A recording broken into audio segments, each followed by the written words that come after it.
Perfect. Now it's time to get the harmonic balancer off. That way I could get access to the timing chain, as well as the crankshaft. Should be really easy. I have the harmonic balancer puller. Let's get to it. Hey guys, thank you for coming back. Today we're just gonna keep it simple. I'm just gonna take the hood off this car and then try and get the condenser, radiator, and some of the accessories at the front, in the front off. That way I can assess the damage on the block. Last time when I tried to start this car, I didn't do it on video. However, I did hear it knock really loud as I tried to start the car, and when I went to look, there was like what looked like a gaping hole. So for today, we're just gonna keep it simple, get this stuff off, and let's get at it. Thank you.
Alright, so after getting the radiator and condenser out, you can tell here that the radiator support is shot. Getting some of these bolts was a little tricky, so I'm definitely going to invest in a nice little $80 radiator support, which will be easy to put in. I do have a welding machine, so we'll be good on that end. But when we take a look down here, you could see that the engine was impacted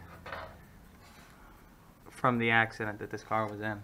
This engine is definitely leaking, because I know that from before. I don't have an oxygen sensor tool, mainly because I worked on my 67 Mustang and didn't need one, but I am going to go ahead and buy one. That way we can get the catalytic converter out and get the rest of these accessories out of the way so we can see what kind of damage is on here. That's all I got for you guys today. I'm gonna keep it simple because I gotta get to work, but stay tuned, and we will get this off hopefully before the end of the week. And I got a couple surprises for you guys regarding the Mustang. All right, thank you. Make sure that you like, make sure that you like, share, and subscribe.